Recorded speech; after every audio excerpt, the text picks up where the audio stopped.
I came back with then my best friend, Sal Romano. I forgot to mention him.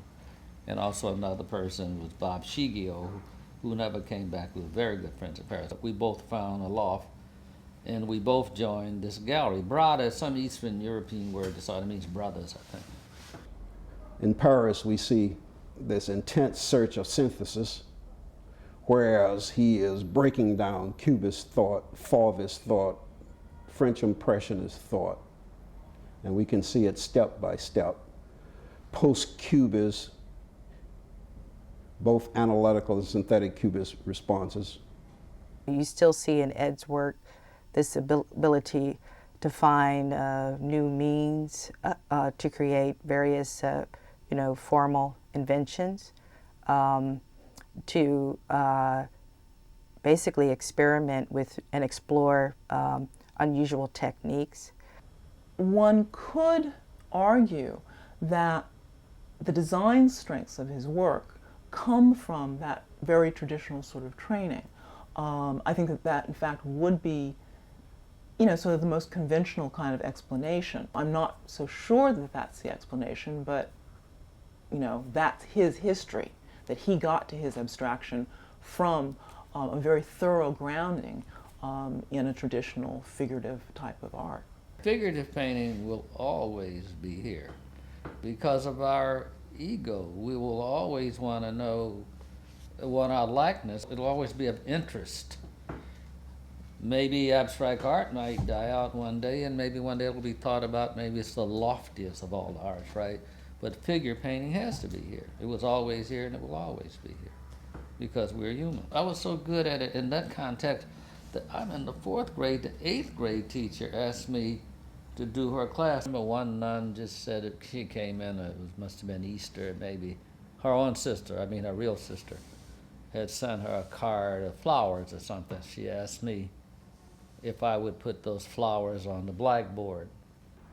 And then one thing led to another. Then, every drawing thing, they come over to me, and I was like the handyman in that area. The other classes got a little jealous of her class, not of this guy's talent.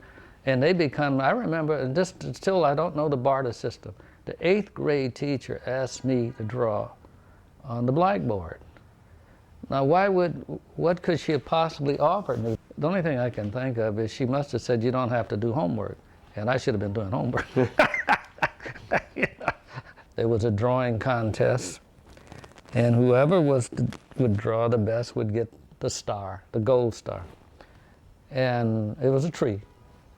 I drew the best tree, and that's why I can talk about it all these years later. The nun didn't like me. She didn't like my sister either, because we used to say things like, we're going up north. And it was an obvious thing, since the criteria was to make it look more like to treat anybody else. Maybe someone was a la Matisse was really better, but that's not the point. It was a tree. And with the branches and the whole thing, she just dismissed the class. I never forgot that. And that carried me through my whole life, knowing that I'm better and to be ignored. We were going from place to place, even in New Orleans. My mother, she was living with her sister. It was never our place, right? And so finally, things were getting worse. The Big Depression was on. We went to Baton Rouge to stay with the people that raised my father. I only remember seeing him as a gambler. And I didn't go to watch him gamble, but I know this, that in Baton Rouge he would be marking cards, and no one made no judgment on this, right? He would be sanding them, rewrapping them, making the diamonds larger on each end, I would sit there and he would shuffle them real fast. Sometimes we wouldn't see him, but that's like he's out getting money. And occasionally he would come home with money, and that's like Christmas, right? My mother'd go through his pockets or so like that, and he probably would drink at that time, right? And money would be all over the place. But you can imagine how many times he didn't come home with money, right? Someone else had his money. That's what I remember him until the war started. when at that point, later on in life, he got a job working on the railroad or something. My mother was completely opposite of him, right? She's a church woman, we never, even later, I never did remember us going out anywhere, to a restaurant or anywhere. Like as far as me drawing, I can remember this. He would show me, he would draw a train, the engine. And he would just point out that the wheels were bigger than, you know, the two side wheels and the smaller wheels, and the chimney was higher, and like that. Well, that I remember very, you know, remember I'm very young then, right? I was 5 or 6 like that. But that stuck with me. I don't know if that had anything to do with me being an artist. When we did go up north, he jumped on a freight, what they used to hobo then, and he went up to Alexandria from Baton Rouge, and he got money to go to Chicago with the family. And that was like, I think $300. I remember that. That's a lot of money in the 30s, right? And we went up to Chicago. We took the Greyhound bus to Chicago. I had a hard time reading. And I remember this teacher used to cheat a little bit, this nun. I would start struggling.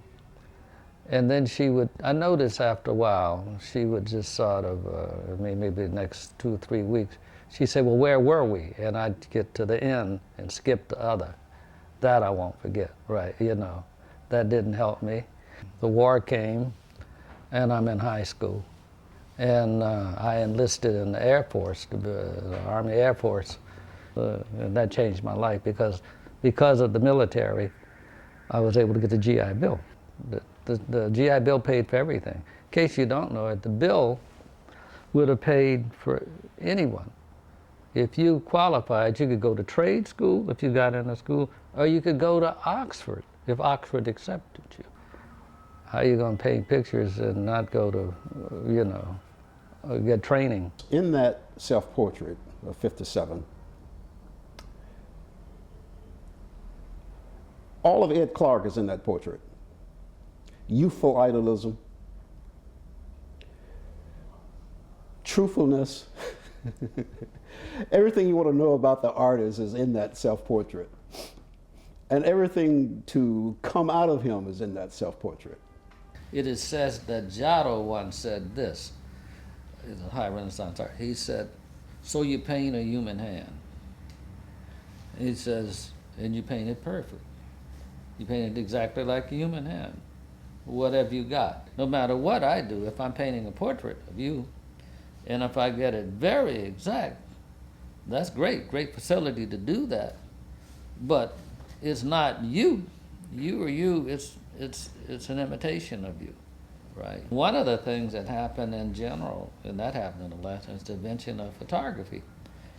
The moment the photograph came in, I think this Beaux-Arts type of training said, wait a moment, they've been teaching me all this time about proportions and whatnot, and this, and here comes the camera. It catches it right away.